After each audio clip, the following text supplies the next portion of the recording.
In a world of Johnnies, Timmies, and Spikes, we must all arrive at the win condition. I really want to make a degenerate Talnos deck. This really reminds me of Interview with a Vampire. Oh, I have 15 Hedron Archives. I can tap for 30 colorless mana. That's brutal. That's Brudiclad.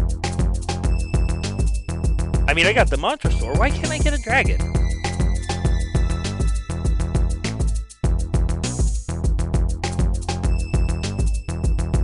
Hello again, and welcome back to the Win Condition Podcast, your source for lore, news, and brews in the Magic the Gathering community. My name is Sean. I'm your host. I'm joined by my co-host, Greg. How's it going, Greg? He's doing good today. Wonderful. And I'd like to remind everybody that this show is brought to you by Flipside Gaming at flipsidegaming.com, where any order you make over $10, use that promo code WINCONDITION in all caps, save yourself 10% off your purchase, which will help contribute to future show giveaways. Speaking of giveaways, Greg, I just wanted to drop something real quick here before we get the episode started. There's a couple other podcasts out there that are really, really worth listening to, and if I can recommend one, everybody needs to go and check out Stacking 60s, hosted by Riley Knight. He's got two other amazing co-hosts on there, but they talk about Brawl, both competitively as well as some brews, and I tweeted out to try to win a contest using our Twitter account, because we never do anything on Twitter, but yeah, they started to read the comment, and it was like, and the win condition post, and Riley was like, oh, that podcast, yeah, they're great. They do story. And I was like, oh my God, they're talking about us on this podcast. This is amazing. And like, yeah, it was cool. You know, those little moments that you get when you have recognition as a podcaster, it's like, they go a long way. Yeah. Yeah. So, Greg, why don't we briefly talk about anything we did in Magic recently? I mean, I've been playing. That's okay. Who have you been playing? Commander? Of course. Okay, tell me about your favorite new commander. Is it from the Commander Precon? Yeah. Which one? I've also been playing some Modern. I'm gonna take a wild guess here and say Esper Zombies. Wrong. No? Okay, what is it? I mean, I got one of them, but I didn't make it. Right, that's a Loro, but that's a whole nother story. But I'm gonna give you another guess. Another guess? Is it? Mm-hmm. Is it in the Esper deck? It is not. Okay, fair. Is it in the Saheeli deck? It is in the Saheeli deck. Is it Brudiclad? Of course it's Brudiclad. Yes! I want to make one of those too. That guy is the new hotness, man. And I'm telling you. He's so cool. Do you remember in Battle for Zendikar they made a card called Resupplant Form or Supplant Form? And it bounces a creature and gives you a token of it? That seems I have like something even better for you. Surprise, Greg's no, go ahead. What is it? Alright, so this is a 2-drop enchantment with landfall. 2-drop land enchantment with landfall. No. It's landfall. It's an enchantment that has enchantment landfall. with landfall. Right. Is it Colony Heart Expedition? I mean, if I'm playing in a blue-red deck, sure. Oh, dang it. Enchantment. Dang it, that's right. Okay. All right, I give. What is it? So when you get 3 quest counters on it, it does its thing. When it does its thing, it gives you a 7/1 trample haste that you have to sacrifice at the end of turn. Now, that sacrifice at the end of the turn clause is not a part of the creature token. Right. It's generated solely by the enchantment. Right. Okay. I mean, what does Brudiclad say, right? Yeah, exactly. And the whole not till end of turn thing is absolutely like game crushing.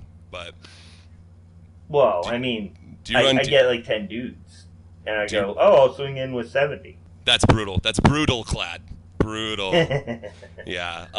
So I also actually got my hands on the Saheeli deck, and I'm very curious about Brudiclad. Definitely. But I really want to make a degenerate Talnos deck. I am just tingling in anticipation with the idea of being able to just be like, dink, dink, dink, I win. I don't build decks like that. I really don't. But don't forget Kirkesh in there.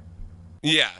But still, it's like usually when I play, even when I play mono blue Urtai, it's not like going to crush you immediately. But like I have a Sharoom deck. I don't run the infinite life combos and stuff. But yeah, no, it's super fun. All right, well. That has been really exciting. Just as a side note, I know there's a lot of people out there with cards wondering how you might want to get rid of them. And one thing that I can attest to having some success with is buy listing on certain larger online card stores. Specifically, I know we're not sponsored by them, but Card Kingdom's buy list is very generous, and I've been able to acquire quite a bit of cash for extra cards over the last 2 months. And it's been really great. So, it's really nice when you have a family and you've got kids and you actually have the financial means, if you need in a tight pinch to support them. And it's not to say you can't buy them later, but it's I'm keeping one of each, obviously, because of Commander. Can't do that. But it's been very, very strangely fulfilling. And like once you actually sell them, it's like you don't need to have every single card in your collection all the time. Especially when you're a grown-ass man like me. So, but anyway, so that's been really nice. It's been fun. I still have my Brawl decks, keeping it standard, keeping it real. Speaking of keeping it real and keeping it standard, I use that term loosely. Greg, we have a segment where we talk about lore, don't we? So we traditionally do, yeah. Why don't we take a jump on into Lore Corner?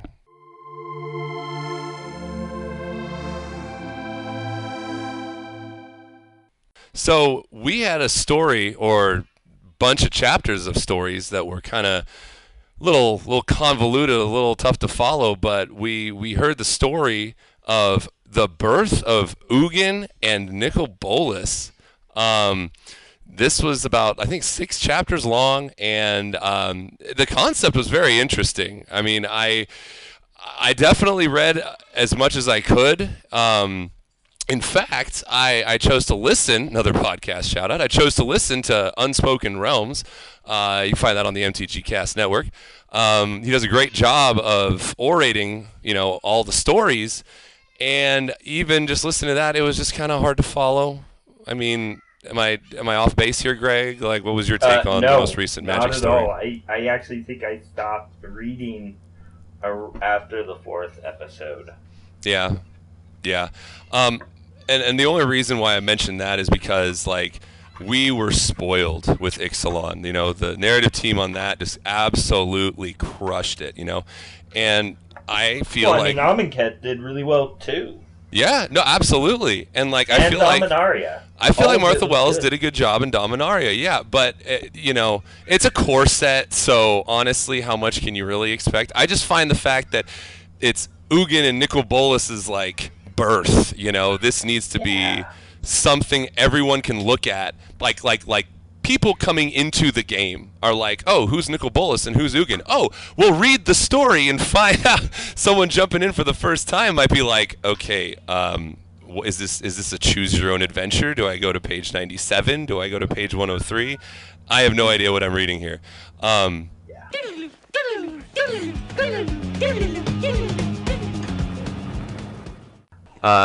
Greg, it has actually been quite some time since we've been here last, so we have another story to dip into. This one a little more compelling, wouldn't you say? Definitely. It was much more intriguing. The writer comes from horror writing, so she's done a lot of horror stories in the past, so that got a lot of us excited, of course. Yeah, definitely. So this 3-part series that we're going to go over for you now is the story of the Green Planeswalker, Vivian Reid. And we join Vivien on the plane of Ixalan. Whoa. The island of Ixalan. The island of Ixalan. We called it Ixalan. They still haven't given us the true name of the plane. Okay. Gotcha. Got to beat you up a little bit. Why would Vivien be all alone out here on Ixalan? I'm pretty sure she wasn't alone. She was on this exploration for the vampires. Why is she the last of her kind out here? Oh, you mean the fact that she's a planeswalker outside of her plane, and there she is you alone? Go. You know Yes, what? that's what I meant by alone. I mean, there's a lot of information we gain by reading the story, but we know she is the last known survivor of the plane of Scala. Yep. Which we also know the plane of Scala there's a lot of shamans there, and druids, and some other stuff that we don't know about, and the fact that Nicol Bolas thought it was pertinent to destroy the plane. Right. Oh, yeah, she was alive when that happened. As in, Nicol Bolas did this within the last maybe 50 years. Yep. And the people of Scala made the Arcbow as a special artifact that can summon the spirits from Scala to attack whoever Vivien wants because it is bound to her. Right. But it's not just the spirits of Scala, No. as we'll find out later. I love the second part of the story where, well, you know what I'm talking about. Yeah. We'll definitely dive into that. And seeing as this is a 3-part series, and we're going to put it all into this episode here for you, we're going to give you guys the best possible summation of it that we can. Right. But Vivian Reid is approaching the town of Luneau, which is a known town.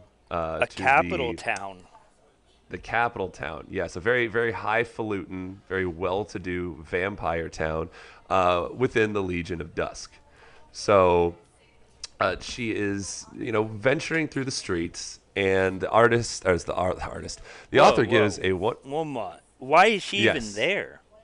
I don't know, Greg. Why don't you tell us why she's there?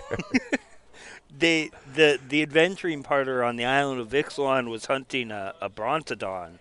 And she alluded to the fact that she was able to capture them. She had this well-to-do, pompous vampire that was acting as her guide as they come back. And because she was able to get this Brontodon, and he's well-to-do, they want her to join into the royal menagerie to see what they do there to preserve life on Torozon. Right. Which is the island that Luneau is on. So they get to the city, and it's hustle and bustle. Of course, there's this little interesting thing that comes from being at the port as they get there. You want to go and continue that? No, why don't you take it? Oh, my gosh. Go ahead. So as we're going through the port, the vampire's there leading the way, kind of talking about pomp and circumstance and droning on and on about how Luneau and the vampires are the best thing ever. Kind of like a British person talking about the matriarchy. Anyhow. Sure. We notice that there's this young boy, a street urchin, stealing from a stand, and Vivien grabs the boy because, of course, thievery is to not be. It's not right. And the boy offers up his blood. And Vivien's like, well, that's weird. Why would I want your blood? And the boy responds with, well, that is the currency here in Luneau. That's right. And this little pickpocket is about to pay with his blood. She lets the boy go. The vampire thinks it's a little weird, of course. And they continue on into the city. She hasn't seen the Brontodon now. It's been taken off to go to the royal menagerie.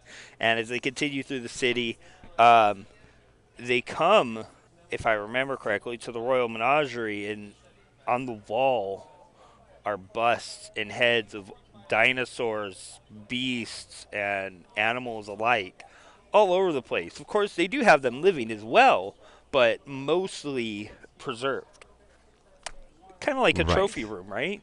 Talk about a royal menagerie and preserving life. How does this preserve life? She's really, really not okay with this. And at this point, the Arcbow is singing to her about how it is not okay. Because as we now know, the Arcbow is a sentient being. Because it's got, well, we'll get into that later. Yeah, exactly. So they get there. So they get to the royal court where they start the show of the evening. The king is there and all the well-to-do. And, Right. oh, The did we the pass through procession the perfume quarter before this? I don't think so, because she's witnessing the procession as it's going on. That's and right. The female vampire next to him that she smells as heavily perfumed. I love how all these vampires just smell like rot and decay and death, and yet they try to cover it up with the potpourri. Yes. To be proper and whatnot. And they're so highfalutin here. And they're speaking with this what we would consider to be like a French sort of accent. They refer to everybody as messieurs and mademoiselles. This really reminds me of Interview with a Vampire. Oh, sure. There you Yeah, go. Except yeah. Tom Cruise isn't a part of Magic the Gathering. But, Whoa. who What knows? if? Who knows? What There's if? a movie to be made one of these decades. Maybe we'll But we'll see that's him really appear. like the best way I could describe it is that they're really Yeah. pulling out of Interview with a Vampire. These vampires, they hate the fact that they're dead, so Right. they're hiding it with what they can with the living.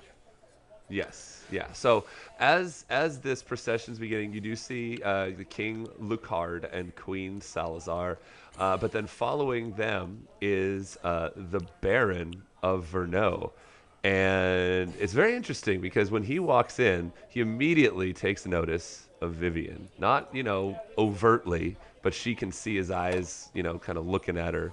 And he walks in and, he's basically says, "Guests, welcome.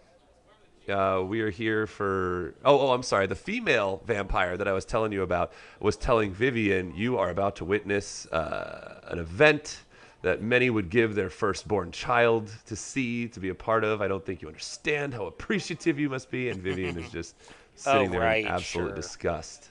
Yeah, she's like, "This is disgusting," And so they start bringing these animals in.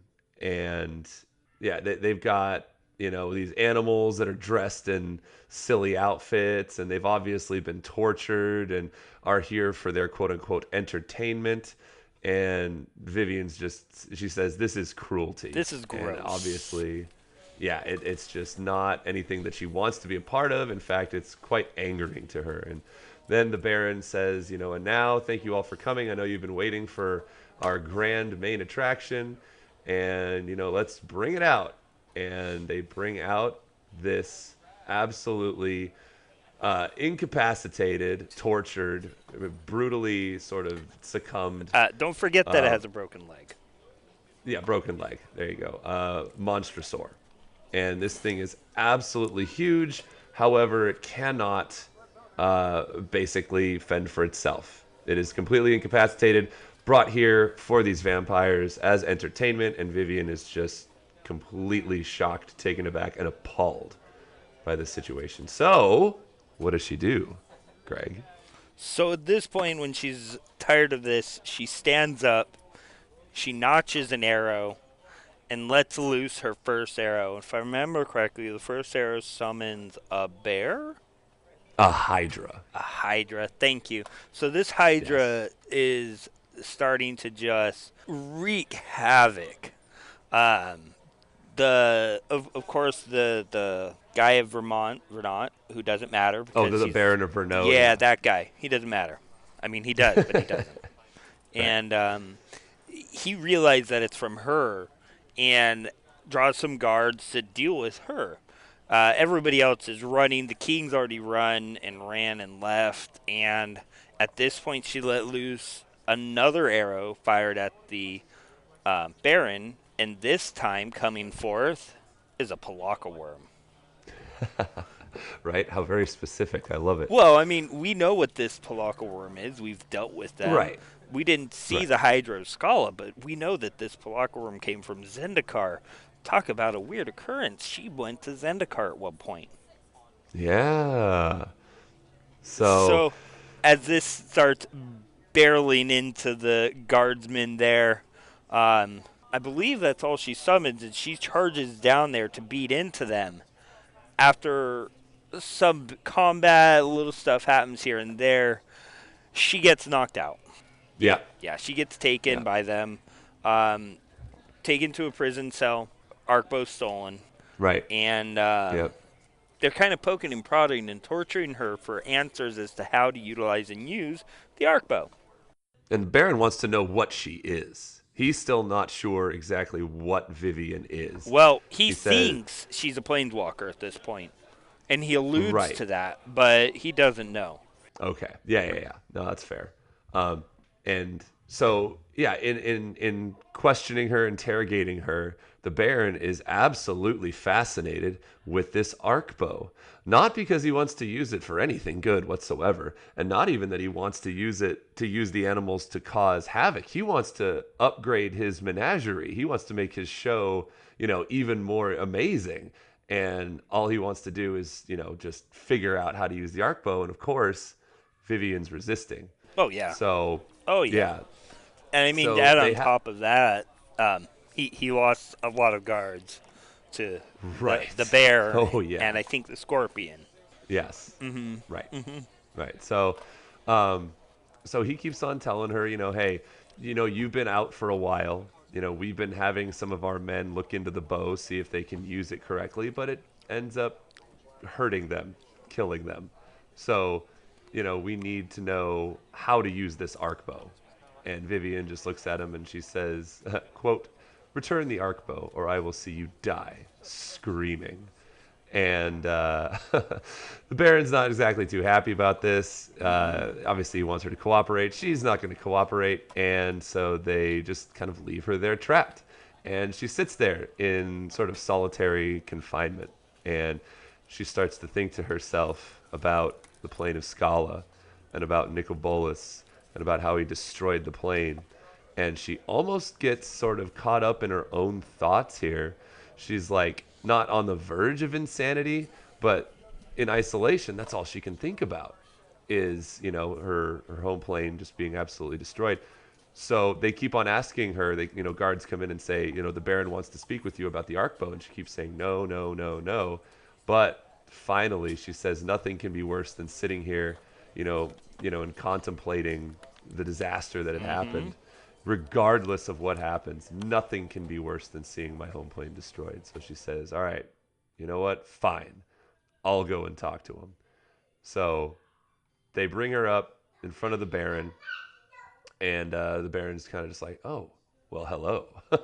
Welcome back. Thanks for, giving us your presence, and we want you to show us how to use the arc bow. And she's saying, well, this bow is made for, as far as he's concerned, the Baron, as far as he's concerned, the bow is made for her. Now, And her alone. We know, we know through her inner monologue that there were a couple shamans back on Scala that had the ability to use the arc bow. However, due to the eradication of her home plane, she is now the only one who can use the arc bow. So that is pretty much true. It really is, yeah. Yeah. So, anyway, he decides, all right, well, how about we bring somebody in to use this arc bow?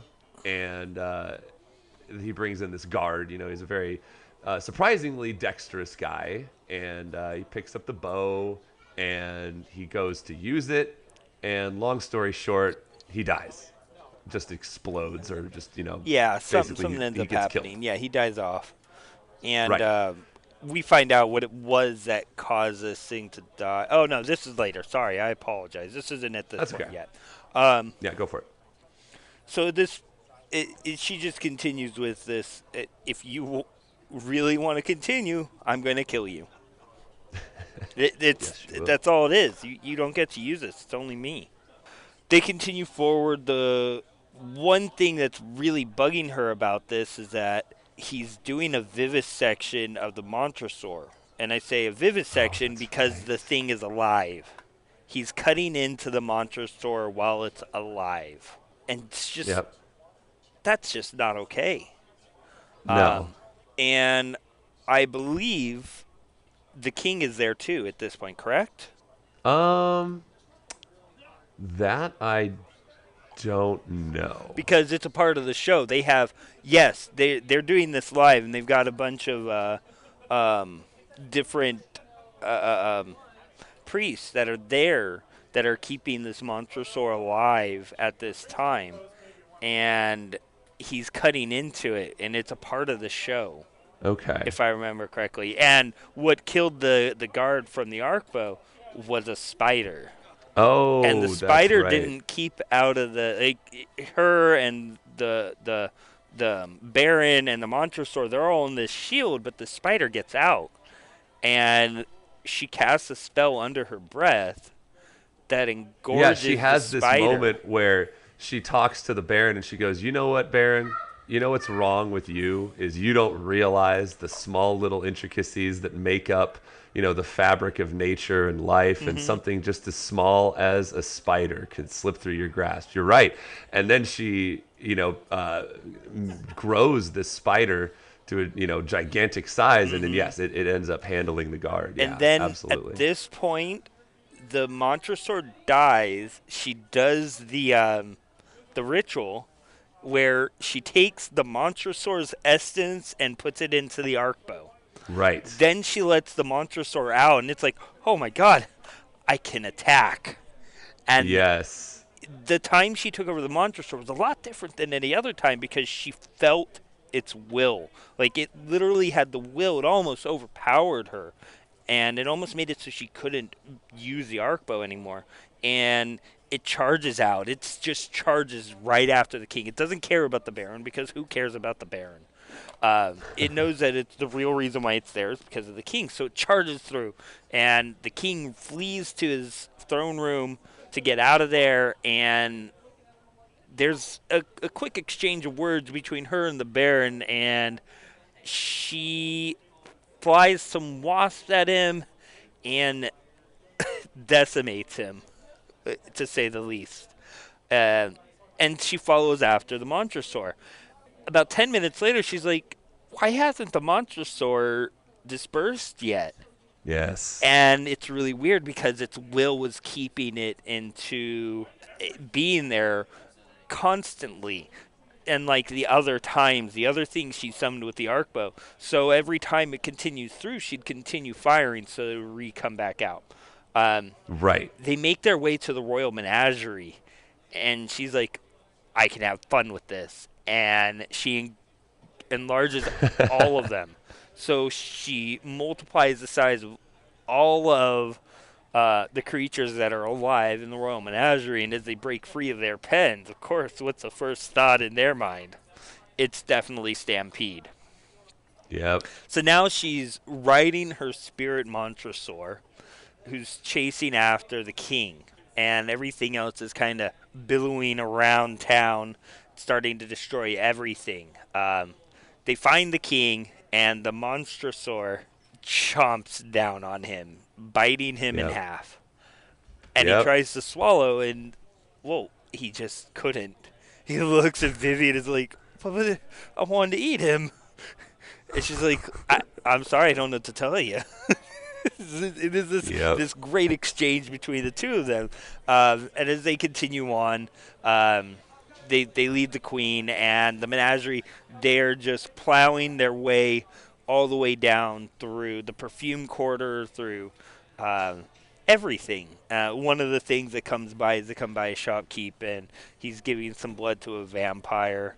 And he's thinking about how boring the day is because of what's going on in the court. And then just bunches of dinosaurs and beasts plow right through this guy's shop. Yep, and there's another scene where there's this young, tall, thin vampire girl holding a little raptor on a leash, and the raptor's got its little frilled collar, and Vivien comes and basically gives her influence to the raptor, and it kind of just turns around, looks at the girl, and bites her in half. No, it's great. And then after Vivien's pretty much decided that she's had enough, and after the feeling of the Montresor, she's kind of starting to think about what she needs to fight Nicobolus, because that fight is inevitable. She must defeat Nicobolus for Scala, of course. Right. And she remembers of something she heard about the dragons of Shiv. Right. And Nicobolus is not the only dragon. And there are many like, dragons out there. I could get a dragon. I mean, I got the Montresaur. Why can't I get a dragon? Right. Dinosaur with wings. Why not? So at this point, she walks away from Ixalan, and we don't know where. But it just goes to show that this is recent. Right. Well, at the end of the story, it says, Vivien spared Ixalan one final look before she flashed into the next plane and felt the hard, hot air of Shiv on her skin. So she's on Dominaria in Shiv. Just to think, if she's on Dominaria, could she have been there during the battle? Oh man, who knows? I mean, this is very intriguing. I hope that she runs into more main characters and we get to hear a little bit more about her. I have a feeling we are going to see her red-green in the second set of Ravnica next year. Oh, in Ravnica? Calling it. Oh, gonna see her on Ravnica. Look at you. Okay, so wait, this calls into question. We now have 2 green planeswalkers with Nissa and Vivien. Nissa has left the Gatewatch. But where's Big Daddy Garrick? Garrick's black-green right now, man. He's off doing his own thing. He's got the Hedron of Nixilis in him, and there's so many questions. Yes, absolutely. And I love, after having seen some of these spoilers for this new Ravnica set, that whoa. Are you thinking about Assassin's Trophy? No. Well, I'm thinking of the fact that it's Golgari, we have a Vraska, and we're going to get back into the story where we left off when Vraska left Ixalan to go back to Ravnica without the memories of her and Jace's interaction. It's going to get real. And for God's sakes, I hope they do the story justice, because this Vivien story was definitely a breath of fresh air after that M19 story. Yeah. So good on you, Wizards. You found a good one here. Let's keep it up. We love the story. Whoa. And our listeners I gotta say, Corset was written right. It was just the fact that they decided to do it as 2 stories melded together. That was the problem. Oh, man. Yeah. That was really the problem. Yeah. I mean, if they'd gone with one coherent story, like let's say, for instance, that in a fever dream we see Yasova having this going on, and she's in a fever dream for like a month straight, and we just go the entire story of Bolas and Ugin, and seen from one of the other dragons, I think it would have been a better story. Sure. Yeah, absolutely. So but the fact that awesome. they did it from Ugin and then from Bolas, it felt like they mashed 3 stories into one, and it was really hard to read. Yeah.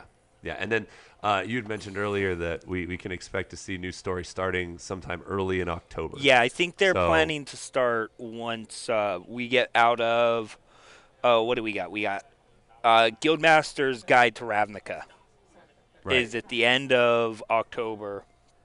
We've got here at the end of this month pre-release next weekend. I know. I mean, we've got Worlds this weekend. Who knew?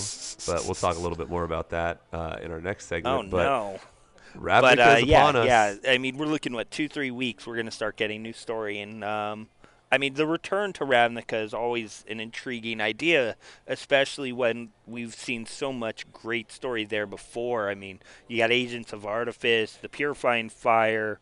It's where Tezzeret lost to Jace. It's where Baltrus tries to capture Chandra. It's where we find out that Argus Kos is investigating his own death as a ghost because of the Obsidat, and we find out that almost all the angels on Ravnica are actually clones of Razia. So there's some crazy story that happens on Ravnica, not to mention that 1,000-Year Storm. Yep. So we look forward to a very riveting story taking us through Ravnica, but in the meantime, Greg, why don't we jump on over to As Foretold?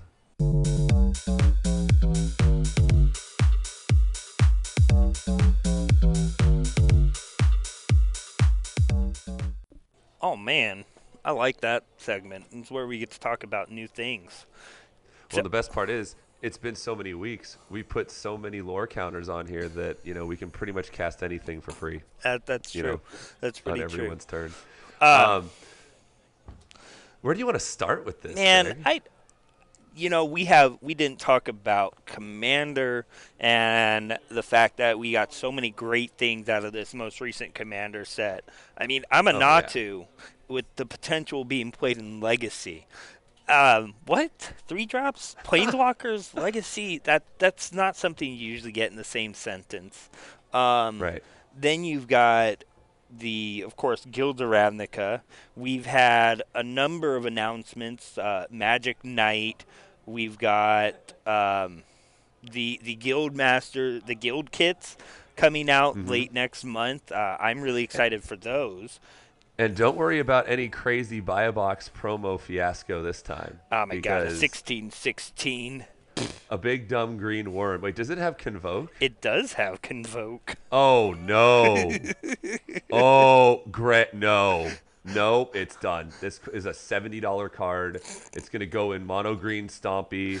And you know how Thud is there, right? Oh, yeah. That one red card to sacrifice something and deal damage, whatever. It's over. It's over. It's over. 4 of any deck, legacy playable, vintage playable. Yes, No. totally. A lot of people seem to think that this buy a box promo is going to be a little more tame than Nexus of Fate.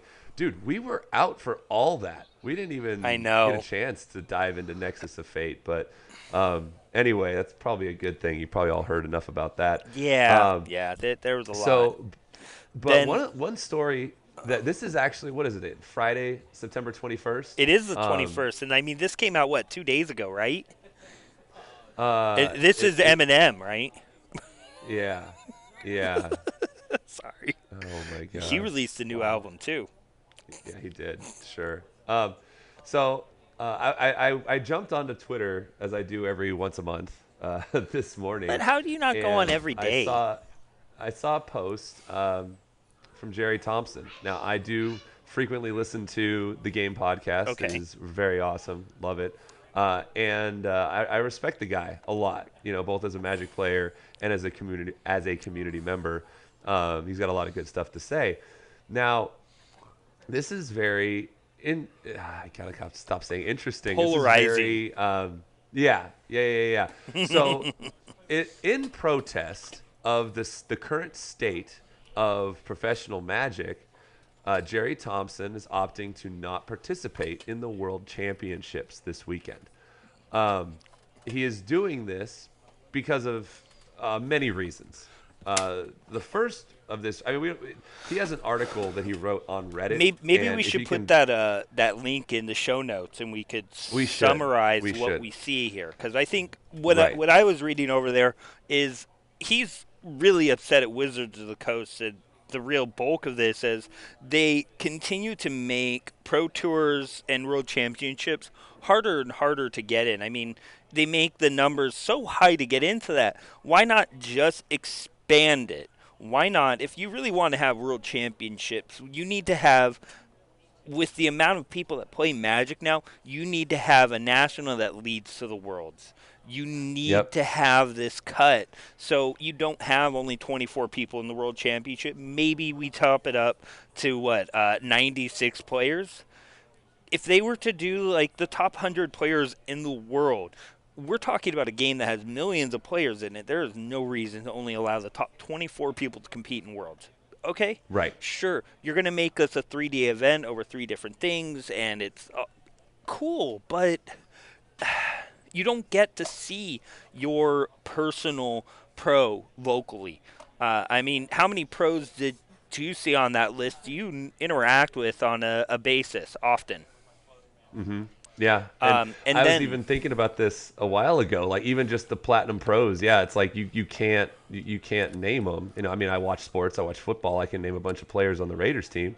But that's just because, I can see them on TV, on ESPN, on the actual shows, and they go in depth talking about each individual player. We get, backstory. We get could you imagine history, as you will. There's about a few commanders. There's a few modern. There's a few standard.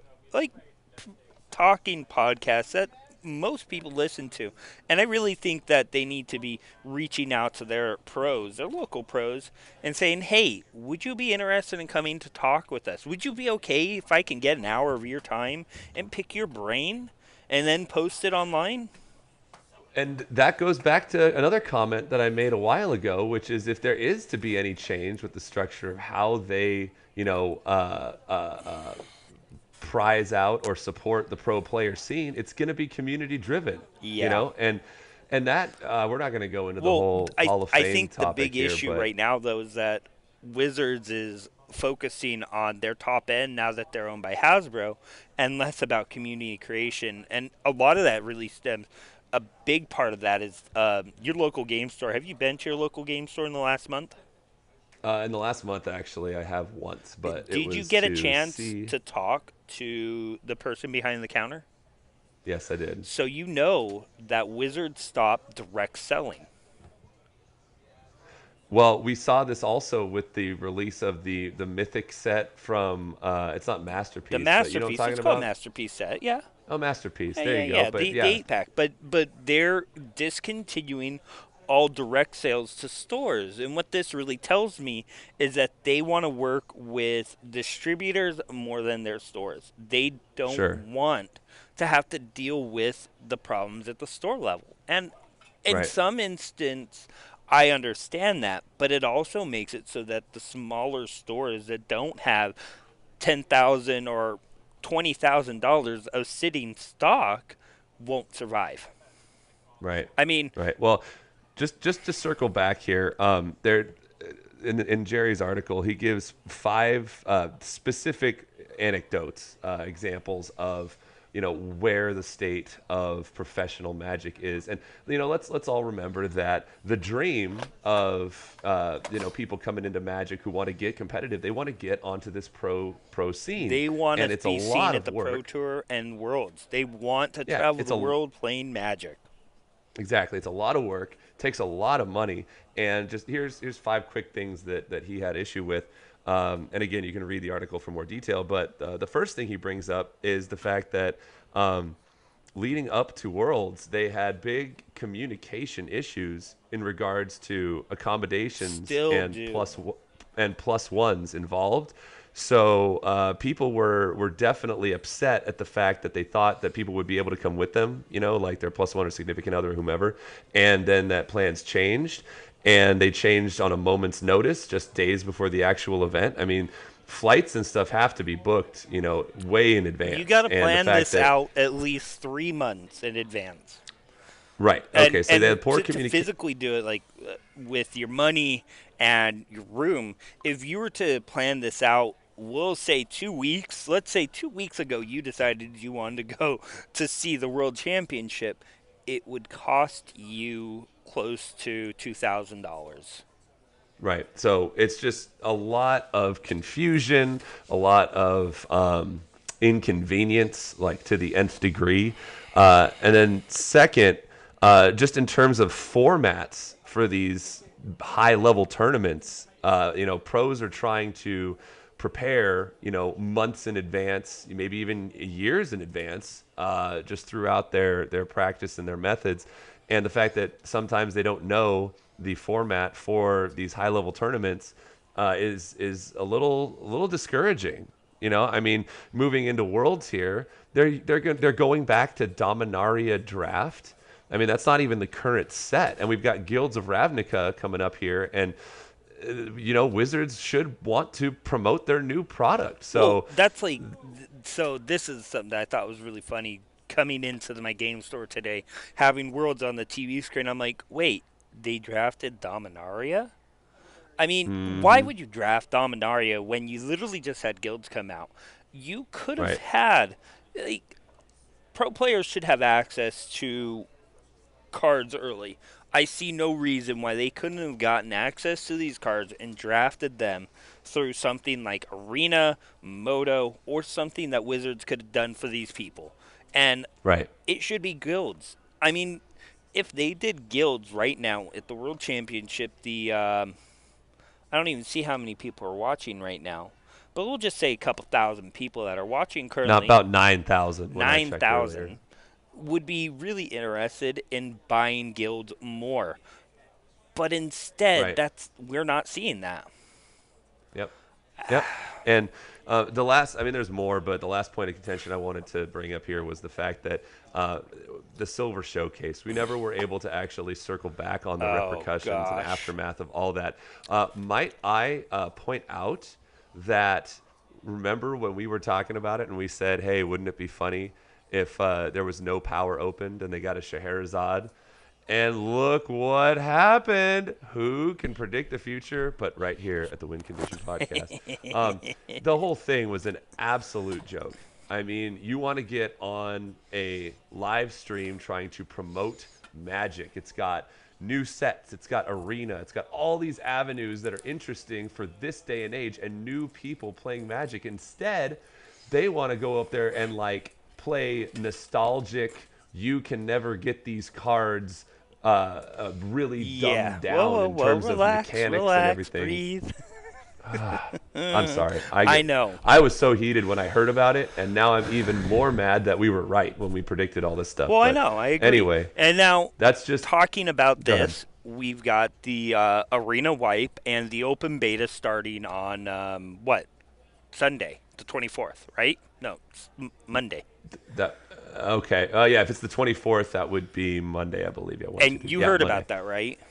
No, I did not. So anybody that was a part of the closed beta, their account is going to be wiped. Anything that they purchased monetarily will be refunded back to them in stones. And they will reopen the open beta on Monday. So what that really means is that starting Monday, anybody can play MTG Arena. Now, if you're one of the few people that did have a beta code, you're going to get 3 Planeswalkers when the open beta starts. Right. So that means you're going to have access to more stuff. The only thing that I really hope for out of this is that they've got it where it's going to be best of 3 for the standard gameplay, because I'm tired of red deck wins. Yeah, well, first tournament around in each set, it usually seems a safe bet, and people are all about, maximizing their value and winning, so red seems like the best what possible happened on Arena is that everybody was red deck wins because it was easy enough to get your hands on. And that's right. it was one game win. So one game is the match. So when you're playing a red deck and there's no sideboard, how do you not win? Right. Yeah. Right. Yeah. So, anyhow, that's really cool. I'm really excited for that. Yeah. So anyway, coming back to this article and this protest, he's received a lot of support from people via replies and retweets and stuff like that. I think that it is a good starting gesture to kind of get people talking about it. But like you were saying earlier, Greg, the change in the structure for how the Pro Tour happens has to be okayed by Big Daddy Hasbro. Yeah. And I unfortunately do not see there being a call to action from Wizards until they're instructed to do so. And there's really going to be no reason for them to change anything until they see a decrease in profits. And let's not kid each other. They're not going to stop buying Magic cards. No. People are not going to say, I'm not going to buy this new set because, you know why? It's a great game. It's fun. People want to play. And Hasbro makes money off of big box stores. That's exactly what we're talking about. I watch a lot of Rudy on Alpha Investments. I don't know if you've looked at this. I've seen him before, but not recently. So because of the fact that Ixalan and Core 19 did really poorly, like Amonkhet too, in small mom and pop stores, it did badly. So many of those distributors made a secondary sale to big box stores like Target and what was Toys R Us and other storefronts. So what Rudy did is he made a deal with this investment company and bought it all. I mean, he spent something like $800,000 and just bought it all. He has a monopoly on what's left out there. And interesting. By doing this, it allows him to control the stock. Now, this is not illegal. Being the fact it is not publicly not. traded, this is not No. considered stock manipulation. This is not considered a monopoly because stores still have it. But he can control the outflow of these products. So he essentially is going to be able to price them out. That's the free market economy with Magic, because I don't know if you remember do you remember Martin Shkreli? Oh yeah, the guy who. Yeah, but he tried to do it only on the top end and reserveless cards. No, I know. But what I'm saying, and this whole buyout with reserveless cards recently, when in the last like 2 or 3 years we've seen these prices just absolutely skyrocket. People look to Magic in the immediate as a good investment. Now, that's not to say that it'll hold long term, and we've started to see some of these prices plateau, but honestly, that is just a way that the economics of the game of Magic works. It's, unfortunate for some, very fortunate for a few, and it's just kind of the way it is. Yeah. So it'll be interesting to see what 2019 brings for us monetarily as a game. People are still going to make this. People are still going to play it, and we already know that proxies and fakes, although good, can still be told differently. So we don't have to worry about fakes anymore. I don't think their printing press are good enough. Blah blah blah. This and that. And then when it boils down to the fact that we've got sets like Guilds of Ravnica coming out, which has a $35 rare. Mm-hmm. This is going to be good. Just a rare. Yeah. It's looking good right now. Playability of Magic is high. And we're still expanding. And people were talking doom and gloom about the Masterpiece set because, it's not going to do well. They're never going to do this again. And I'm like, yeah, I guarantee you they're going to sell it in the first 30 seconds. A lot of people are saying, no, it's going to hang around. I'm like, no. 500,000 or 50,000 sets, half hour at best. If you're lucky, more than a minute. Yeah. And people are going to think that it's a failed option, but in all honesty, we don't like it. We think it's a bad idea to allow Wizards and Hasbro to direct sell to the customer, but at $250, your general player isn't interested in that. They just aren't. No. But it's going to sell.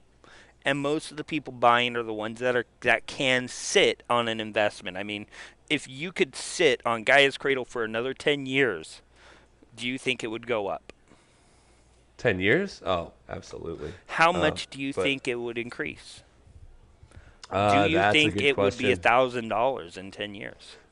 It really depends on the popularity of the legacy format. I mean, if nothing changes, then, I mean, you see vintage cards are still holding value, and nobody plays vintage except for small pockets within the United States. I'm talking about sanctioned vintage events. What about international play? Let's talk about nationals in Japan. Well, and that's why I would say a Gaia's Cradle in 10 years. I mean, there are places and areas that are starting a resurgence of old Magic because it's a slow-moving format, and 1 or 2 events a year is exactly what they want. Right. And Gaia's Cradle is kind of special because it definitely has high potential in Commander EDH as well. Yes. So anybody who wants to play a green deck with creatures wants a Gaia's Cradle in their EDH deck. So that demand I see now is much higher than the demand for it in Legacy or Vintage or something like that. Well, like Legacy, like if you want to play Legacy Elf Ball, you need 4 Cradles. Sure. So, but if you want to play Commander with a green deck and you want to be very competitive, then you would need a Gaia's Cradle. Yeah. Now, that's not to say that everybody playing Commander needs to be competitive, but, with competitive EDH picking up more and more. Anyhow, we really digress into something else here. Yeah.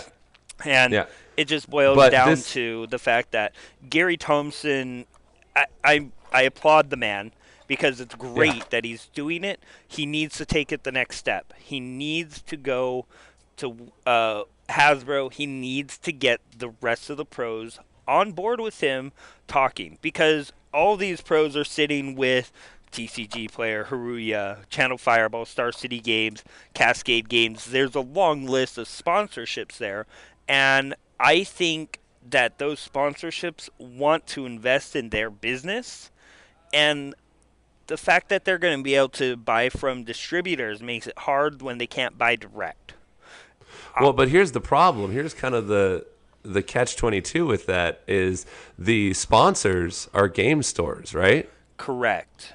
And Wizards and Hasbro aren't going to be doing the direct selling to them, right? No more. So the people sponsoring these pros might have their backs, but ultimately that's not going to affect the ultimate payout and prize structure and tournament structure and communication. Well, the other and all part that stuff. is I got a question here, and this goes out to people on the internet. Channel Fireball, do they still get to buy direct? How about Star City Games? Are they still buying direct, or Cascade Games? Now, these are the three big companies here in America that are right now running our tournament scene. There's no other players in this field doing this. Now, if they can't buy direct from Wizards and they have to buy through distributors that can throttle them, that seems wrong. So I can only imagine that at this point they're still getting direct sales. Now, the fact that one company can and another company can't, now that brings up another problem with this whole system. So Sure. it'd be interesting to find out if, at this time, are those companies still able to buy direct? If they are, how is that fair to the mom and pops? How is that not market manipulation? I just hope it doesn't get to the point where the judges and the lawyers and the big number crunchers in our community take a look at this and start questioning it.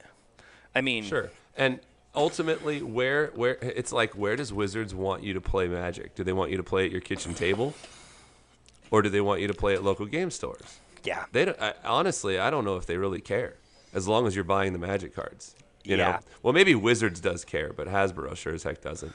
You don't see, Mattel touting, Barbie buy and play stores. They just want to sell them off the shelves, make their money, let them play with them at home.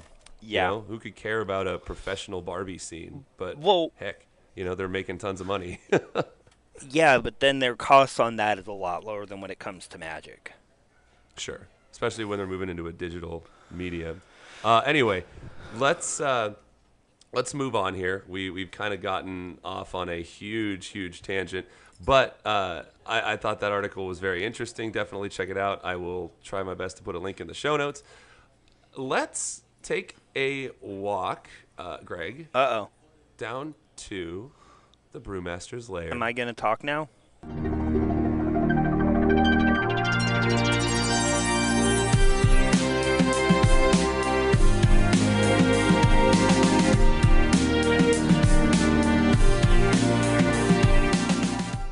You are going to talk. I'm going to talk now. So since we last met you guys, we had a Commander set release. We've had a lot of things released, and I think I alluded to the fact I've made one of the new Commanders, and the one I love token decks. Token decks are my favorite way to play, and we got a new token deck, and that is Brudiclad Telcor Engineer. If you don't know what this little guy does, he's a 4 generic blue-red legendary artifact creature mirror. And he says, creature tokens you control have haste, and at the beginning of combat, each turn put out a 2/1 blue artifact creature mirror token, and then turn all tokens you control into a token of your choice. And he's a 4/4. So let's say, for instance, you use Saheeli's Artistry to copy out a Noxious Gearhulk. Yeah, Noxious Gearhulk twice over. So you get 2 Noxious Gearhulks, and then you got like 3 other tokens. You can change them all to Noxious Gearhulks. And then you get, 7 Noxious Gearhulks to swing in with. Now, some of the other fun ones with this are cards like Helm of the Host. Helm of the Host on Brudiclad allows you to make non-legendary token copies of Brudiclad. But I mean that'll just create you more mirror, right? No. Like all their abilities. No. So I go, this is really fun. So let's say this is turn 3 or 4. You have a Brudiclad out with a Helm of the Host. You got a couple token creatures or artifacts out on the board. So Helm of the Host transforms, makes a Brudiclad token. Brudiclad tokens trigger goes off, you get a 2/1 mirror, and then you choose a token you control. You can choose that new non-legendary Brudiclad and turn all of your tokens into a Brudiclad token. Next turn, or if you take an extra combat phase, you get to create all those mirror and turn them all into Brudiclads. Oh So it my goes from gosh. 10 to 20, 20 to 40, 40 to 80, and then Wow. it gets real crazy. Wow. But that sounds. there's some really cute cards you get to play with in this, like Rapacious one. Ooh, I like that card. I missed that. I from mean, Rise of Eldrazi. Would you like to be able to swing in with a 5/4 trample? Oh, we'll make it 4 5/4 tramples that give you a 0/1 Eldrazi spawn for dealing combat damage, and then on your next turn, Those spawns are 5/4 Greg? Rapacious ones. Tokens. Exactly. Things like Brass's Bounty or Bonkers in this deck. Yep. Anytime you can copy spells to copy tokens, like this deck focuses a lot on instants and sorceries, because when you get to cast something like Cackling Counterpart on a Rapacious one, or Docent of Perfection, I'm playing with that card because I do a Docent of Perfection, then I make all my tokens a Docent of Perfection, and I go and cast a Rite of Revocation on Docent of Perfection. Not only do I get a 1/1 wizard for each Docent of Perfection, I get to get it 5 more. And then I get to flip my original one, and all the tokens now are 3/1s, and it just goes bonkers. I'll have to play a game with you and playing green so that you can copy my second harvest. Oh, gosh. I'm running Wild Ricochet in this deck. I'm running spell Nice. copies because of things just like that. Yeah. So one of the fun things I did starting out was I did Saheeli's Artistry on, I don't remember, it was some creature, and Hedron Archive. Okay. And then I turned all of my tokens into Hedron Archive. Oh, I had 15 Hedron Archives. I could tap for 30 colorless mana off of my tokens. That seems pretty good. So what ended up happening is I ate 5 of them and turned it into 10 cards in my hand. Oh, that sounds like a very, very The very deck fun has deck. a lot of versatility and playability. It's a lot of fun, and allows you to make use of some really old cards like Zektar Shrine Expedition, and Oh yes. just so many 7 cool ones. stuff. Heck yeah. Now, did you run the new Saheeli in this deck? I am running the new Saheeli in this deck. How has that because been? She's actually pretty strong, giving you the extra servos, making some of your spells cheaper. Like, if you drop her early enough and you get enough lands or whatever, you can use her to make a copy of everything, or make your Rite of Revocation cost like 3 kicked. Could you play? Like, it feels bustedly good. Yeah. I'm also using cards like Soul Foundry. I'm using cards like, I blanked on it, Mimic Vat. Mimic Vat's really cute because I get to put a token of your creature out into one a turn, and then I clone it out. And it's like, oh, well, the token doesn't have the exile at the end of step. I get to keep all those copies of that creature that I have on Mimic Vat. There you go. Same thing's true Now- with so many other cards. I gotta think maybe it's a little overkill, but are you running Clone Legion? I am. You know why, right? I mean, let's think of it this way. You've got out this really good. Maybe you have a Liege out, right?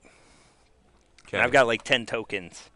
I'll clone Legion your field. I'll get that Liege. Now I've got 20 tokens. I'll turn them all into the Liege. Yeah.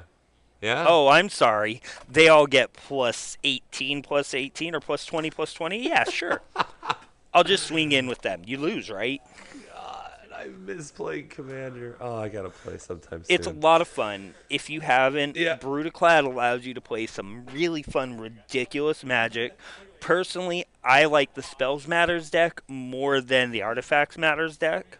Some people play it differently. I just put a mechanized production in there Oh no, nice. because It's stupid. It's so good.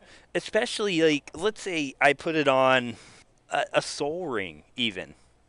And then I get a token, and I turn all my tokens into soul rings. You're like, you get a turn to deal with this, or I win the game. Yep. So good. Yep. So good. That sounds like so much fun. All right, well, there you go. You've got Greg giving you Brudiclad in all of its blue and red glory. It's so much fun. Yeah. So, man, okay. Well, it has been nice to get together and finally piece together another episode I know. For you here. Hopefully we have one for you before Christmas hits, right? Yeah. We're on the quarterly schedule for podcast production. I don't know if you ever listen to the show Money Draft, but I do. It's another one of Jason Alt's podcasts. Yeah. But yeah, they release episodes every 4 months. Oh, wow. And it's fine. It's still good. Also, before we really get out of here, I wanted to ask you, do you listen to much other podcasts, Magic podcasts? You know, life's kept me busy. I don't listen. I don't have a drive to work anymore. I drive 15 minutes to work. I don't have the time to listen right now, and I can't listen at work. So I don't have the time right now in my life to be able to listen. If I had a bigger or longer ride, I might try to, but right now I just can't. I wish I did. Yeah. It'd be nice. Yeah, well, I mean, I've been training somebody, so I haven't been able to kind of fly solo like I'm used to. So yeah, I've went from basically binging every Magic podcast that I could get my hands on to really having to select, down to a few that I really enjoy. And I've found that me personally, I'm not that, spiky or competitive of a standard constructed player, legacy or modern, whatever. But I do like listening to podcasts that, they have good sort of banter back and forth, good personalities. And it's sad to say, but two of my favorite podcasts have actually stopped. One only temporarily, but I used to listen to Card Hoarder podcast quite religiously. I thought their lineup was quite funny. I loved their After Dark segment that they would do at the end of the show. Also, Stacking 60s, Riley Knight's podcast with his two co-hosts where they talked about Brawl. That's kind of on hiatus because Brawl has kind of been on a permanent hiatus since it started. I love Brawl, and I hate going on and seeing people talk about, oh, well, Brawl's not going to go anywhere. It's not that good. It's interesting. It's super fun. It's fun, but... And they called out our podcast, too. That was awesome. I'm like, oh, my God, Riley Knight just said the Win Condition podcast is good. I can die happy now. No, hopefully not. But no, that one's good. I do really like First Strike, which is a podcast put on by KYT. I don't know what his official name is, but his guests, Andy, Derek, and he's got a couple pro players that come on with him, too. That show is really, really good. Very, very competitive. Got a lot of good news and debate on there, and they also are very competitive with their deck building and strategies. We mentioned the Game podcast earlier. That one's really good, but there's lots of really good podcasts out there, and it's been tough going months without putting one out, but God, I realized how much I missed it after getting back here and doing this. So any other closing thoughts, Greg, you might have before we get out of here? Go play Magic. Go play Magic. Yep, indeed. All right, well, let's also remind everybody that this show is still sponsored by Flipside Gaming. So head over to flipsidegaming.com, where any product you order over $10, use that promo code WINCONDITION in all caps. Save yourself 10% off your purchase. And we will do a future show giveaway coming up here sometime soon. Yeah. We'll figure that out coming up here shortly. So, Greg, where can our fine folk listening to this podcast find you? You can still find me on Twitter at Noobslasher2003. I just updated it. It now says Greg, the co-host of the Win Condition podcast now. Oh, very nice. Being all official now. I know, right? He's still slashing noobs, though. Don't worry. He'll still slash them noobs. I am still at MTG_Sean. The show is at The Win Condition. And check us out on Instagram. Check out our YouTube page. We still have some, Twitch videos stored up there. But you can email us at thewinconditionpodcast@gmail.com. We love hearing from you guys. Sorry it's been so long, but we're really going to try to be better about getting out here to you. So, all that being said, Greg, thanks again. Oh, yeah. Always a pleasure. Always a pleasure. And we will talk to you soon. Bye.